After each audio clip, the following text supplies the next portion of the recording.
At the end of the day, tools is just a tool. Teknologi hanya alat bantu. Kemampuan lawyer lah yang perlu terus diasah. Bukan hanya know-how yang mumpuni secara hukum, tetapi juga soft skill yang excellent, seperti negotiation and presentation skill. Terakhir, sebagai lawyer, kami belajar untuk tidak cepat berpuas diri. Hari ini kita bisa jadi yang terbaik, yang terdepan.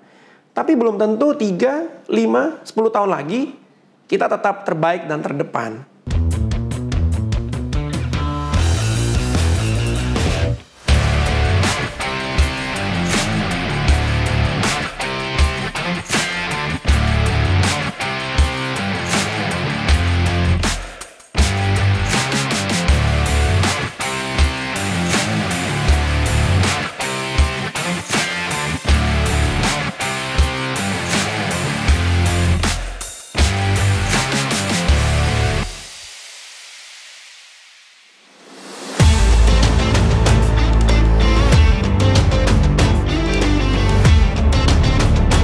Digitalisasi bagi sebuah kantor hukum menurut saya sangatlah krusial dengan melihat bagaimana legal industry saat ini sangat rapidly evolving untuk memenuhi ekspektasi klien yang ingin serba efektif dan juga efisien untuk mendapatkan legal solution bagi mereka.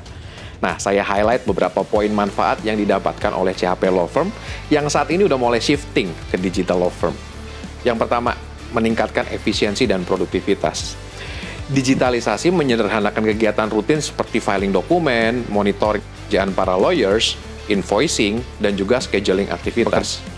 Hal ini membuat para lawyers dan staf di CHP lebih bisa fokus pada hal-hal yang lebih kompleks yang memerlukan strategic thinking tanpa diribetkan oleh hal-hal yang administratif. Yang kedua, akses ke pekerjaan yang lebih fleksibel. Digitalisasi memungkinkan para lawyers dan juga staf di CHP untuk mengakses file dan bekerja dari jarak jauh dengan metode remote access dengan menggunakan perangkat yang disediakan oleh kantor. Sehingga mereka bisa bekerja dimanapun, kapanpun jika diperlukan untuk tidak selalu hadir secara onsite di kantor. Yang ketiga, meningkatkan service kepada klien. Tentunya di era teknologi saat ini, klien semakin mengharapkan service yang serba cepat, efektif, dan juga efisien. Nah, dengan digitalisasi, memungkinkan kantor hukum untuk memenuhi harapan klien ini. Tentunya dengan tetap memperhatikan kualitas legal service yang diberikan kepada klien. Yang keempat, mengurangi human error. Dokumen yang dibuat dengan bantuan digital software bisa membantu mengurangi human error, seperti kesalahan dalam filing, atau kadang salah menghapus file, atau kehilangan dokumen yang dapat merugikan klien, dan ujung-ujungnya merusak reputasi dari CHP Law Firm sendiri. Urgensinya datang dari kenyataan saat ini, di mana industri hukum menjadi semakin kompetitif. Law firm yang gagal melakukan modernisasi teknologi dan juga digitalisasi beresiko tertinggal, karena kliennya pasti akan mencari penasihat hukum yang lebih memiliki layanan yang paling efisien, efektif, dan juga aman, dengan tetap memberikan kualitas legal service yang baik. Selain itu, laju perubahan teknologi yang sangat pesat saat ini menjadikan law firm yang semakin lama mereka adaptasi untuk melakukan modernisasi dan juga digitalisasi akan semakin sulit tersebut untuk berkompetisi tidak hanya dengan sesama law firm, melainkan dengan klien yang sudah menerapkan digitalisasi modern di perusahaannya. Bisa dibayangin nggak sih? Kalau kita mendapatkan klien yang perusahaannya serba modern, serba digital, kemudian bekerja sama dengan law firm yang masih konvensional, bisa-bisa pergi klien tersebut pada kesempatan pertama ketemu. Singkatnya gini, digitalisasi itu bukan sekedar soal tren teknologi, melainkan bagian dari strategic plan yang akan mempengaruhi kualitas dan image dari sebuah law firm untuk memberikan service yang cepat, aman, efektif, dan juga efisien untuk memberikan service-nya secara maksimal kepada klien.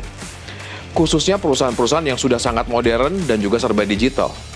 Selain itu juga untuk mempertahankan eksistensi law firm kita agar terus memiliki posisi kompetitif dalam industri hukum yang sangat dinamis saat ini. Sebagai law firm yang terus beradaptasi terhadap era modernisasi guna meningkatkan kualitas service kepada klien, tentunya CHP Law Firm berinvestasi juga untuk menerapkan teknologi dan digitalisasi. Di antaranya adalah private corporate server berbasis cloud. Teknologi ini membuat seluruh lawyer dan juga staf di CHP bisa memiliki fleksibilitas untuk mengakses file kantor dimanapun dan kapanpun mereka mau. Dan yang sangat membantu adalah kita semua bisa bekerja untuk drafting maupun reviewing dokumen yang sama di tempat yang berbeda. Jadi tidak perlu nunggu-nungguan tuh. Siapa yang duluan mau menyelesaikan drafting atau reviewingnya, itu bisa dilakukan bersama-sama di tempat yang berbeda. Selanjutnya, data security and compliance. CHP menggunakan software yang standarnya sesuai dengan General Data Protection Regulation atau GDPR yang ada di UK. Sehingga dengan software ini sangat sulit bagi hacker di luar sana bisa mengambil file atau memasukkan virus atau bahkan dangerous file ke dalam sistem kantor kita. Dan juga secara internal, software ini bisa mengembalikan file yang tidak sengaja terhapus atau mengembalikan file ke versi sebelum dilakukannya revisi oleh tim lain yang sudah terlanjur mengubah dan men-save filenya. Berikutnya adalah internal monitoring and management system.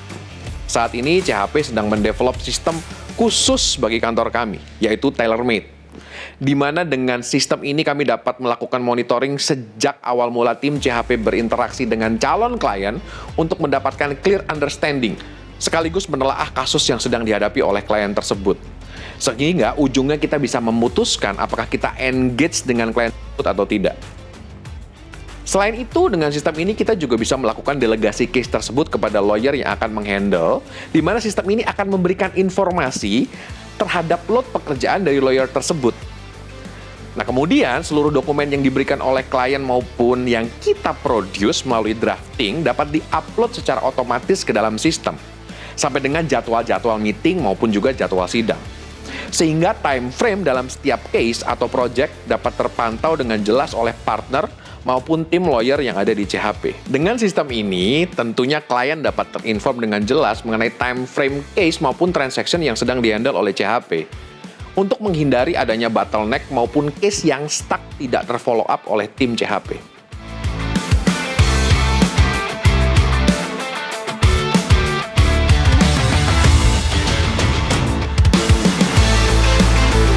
AI dalam industri hukum memang sudah berkembang dan pasti akan terus berkembang.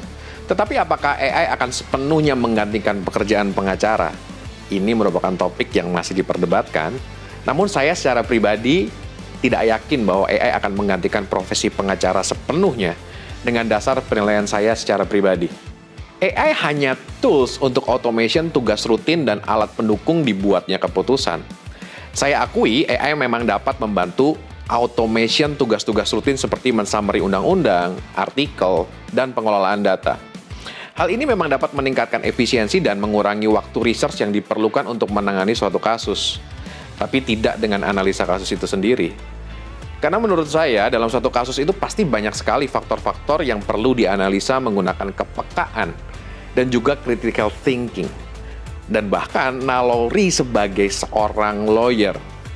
Artinya, AI hanya sebagai pendukung dibuatnya suatu legal advice atau legal opinion, dan juga pendukung suatu keputusan yang harus diambil oleh seorang lawyer, di mana hal itu menyangkut nasib dan masa depan bagi klien tersebut. Meskipun AI dapat mengambil alih beberapa bagian tugas dan pekerjaan seorang lawyer, namun keahlian dalam menilai situasi maupun menilai pihak lawan tidak dapat digantikan oleh AI. Terutama dalam interpretasi hukum di ruang sidang khususnya, maupun pada saat bernegosiasi dengan counterpart. Ini memerlukan mental dan soft skill yang tentunya tidak dimiliki oleh AI. Selanjutnya, AI mungkin bisa mengambil alih beberapa tugas lawyer dan mungkin mengubah cara pengacara bekerja. Namun, peran pengacara yang harus memiliki empati, kreativitas, nyali, dan juga kemampuan untuk menguasai keadaan sulit untuk digantikan sepenuhnya oleh AI. Namun, dari apa yang saya kemukakan tersebut, bukan berarti seorang lawyer menjadi jumawa nih. Dan justru tidak mau beradaptasi untuk mengikuti perkembangan era digitalisasi saat ini. Ingat bahwa sebagai seorang lawyer, kita harus terus dinamis dan terus meningkatkan skill kita agar dapat berkompetisi dalam industri hukum yang saat ini sudah shifting ke era teknologi digital.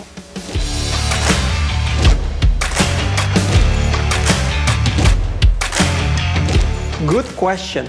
Prinsipnya, teknologi ada untuk membantu dan memudahkan dalam mempercepat pekerjaan. Kuncinya justru ada di usernya. Dalam hal ini usernya adalah para lawyer tentunya. Sehingga kualitas para lawyer lah yang akan menentukan. Nah, kualitas seperti apa sih yang diperlukan? Saya kepikir ada 4 hal. Yang pertama, awareness. Aware terhadap perkembangan teknologi. Kita perlu cari tahu, atau kalau mau shortcut, kita perlu mengelilingi diri kita dengan teman-teman yang selalu update dengan teknologi terkini. Yang kedua, tentu harus ada kesadaran bahwa teknologi itu membantu memudahkan. It can help and make your life easier. Contoh di smartphone Anda. Di smartphone kita ini, kita ada beberapa fitur unggulan. Ada digital signature. Jadi meskipun kita nggak di kantor, kita sebetulnya bisa signing. Kita bisa tetap melakukan tanda tangan. Ada fitur director's view. Kita bisa ambil video di mana muka kita pun bisa ada di situ. Ada screen recorder. Kita bisa ambil screen recording dari kita punya smartphone. Juga ada fitur NFC buat top up. Nah, di dalam pekerjaan ada yang juga sudah pakai ChatGPT mungkin. So, yang ketiga, teknologi, it's just a tool. User lah yang kudu mesti mempelajari dan menguasai tools tersebut, teknologi tersebut. Sehingga akhirnya menjadi ahli, master dalam menggunakan teknologi. Sehingga jadi mengerti bagaimana caranya, how to best use the technology. Get the basic knowledge. Fill our brain with basic knowledge. Get the know-how. Cari tahu cara pakainya. Bisa baca manual, bisa tanya teman. Seandainya nggak ada teman yang tahu, bisa tanya Google, tanya ChatGPT. Bisa get the wisdom supaya ngerti gimana cara menggunakan teknologinya. Nah, sebagai lawyer, yang keempat, kita perlu menguasai konten. Kita perlu meningkatkan kecepatan dalam mengerjakan segala sesuatu. Supaya lebih baik lagi dan lebih cepat lagi. Gimana caranya? Caranya adalah dengan menggunakan digital, menggunakan teknologi. So, keempat hal di atas, kesemuanya berbicara mengenai teknologi yang digunakan oleh si lawyer tersebut, mengenai kualitas lawyernya. So, kesimpulannya, kita setuju untuk meningkatkan kualitas lawyer. Mulailah adopt technology as our advantage in lawyering. Dan pastinya, sebagai law firm, kita bukan hanya bertahan, tapi akan terus berkembang law firmnya.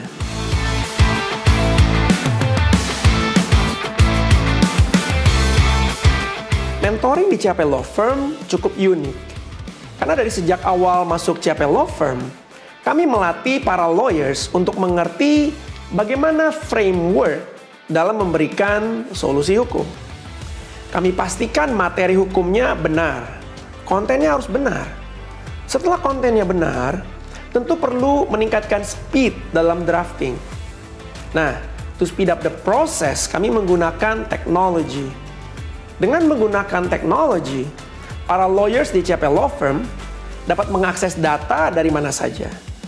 Lebih mudah dalam melakukan research and summarize jauh lebih cepat.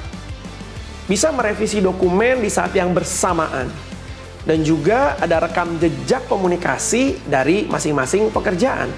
Karena setiap pekerjaan ada WhatsApp masing-masing, ada grup masing-masing.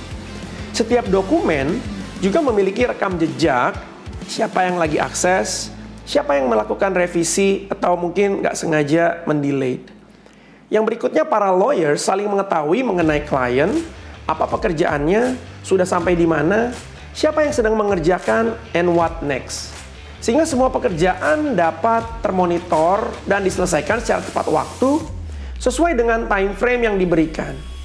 Dan yang paling penting nih, kita perlu monitoring kliennya sudah bayar atau belum. Tentu, semua teknologi di atas masih terus dapat dikembangkan dan dihubungkan dengan back-end system yang ada di CAP Law Firm.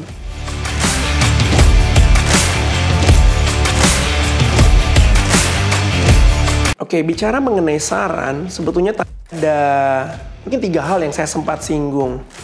Yang pertama tentunya dimulai dari kesadaran. Sadar bahwa kehadiran teknologi is inevitable, tidak terelakkan. Sadar bahwa teknologi can help and make our life easier. Yang kedua, kita perlu aware. Sekarang ini teknologi berkembang amat sangat cepat. Bangkitkan rasa ingin tahu perkembangan teknologi apa yang sedang terjadi saat ini. Bagi yang punya anak millennials contohnya, minimal kita aware lah akan perkembangan teknologi supaya kita bisa nyambung ngobrol dengan anak. Nah, jurus yang sama saya gunakan untuk supaya saya tetap bisa aware atas perkembangan teknologi di dalam dunia hukum. Nah, penting nih, kita juga perlu berteman dengan teman-teman yang melek teknologi. Circle yourself with tech freak friends. Ada orang-orang yang memang sangat update banget mengenai teknologi. Nah, kita perlu berteman dengan mereka. Yang ketiga adalah, at the end of the day, tools is just a tool. Teknologi hanya alat bantu. Kemampuan lawyer lah yang perlu terus diasah. Bukan hanya know-how yang mumpuni secara hukum, tetapi juga soft skill yang excellent, seperti negotiation and presentation skill.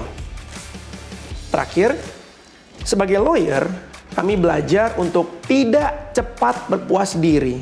Hari ini kita bisa jadi yang terbaik, yang terdepan. Tapi belum tentu 3, 5, 10 tahun lagi kita tetap terbaik dan terdepan. So, teruslah mengembangkan diri, mengasah diri sebagai lawyer, adopt teknologi, sehingga Anda tidak akan bisa digantikan. Terima kasih.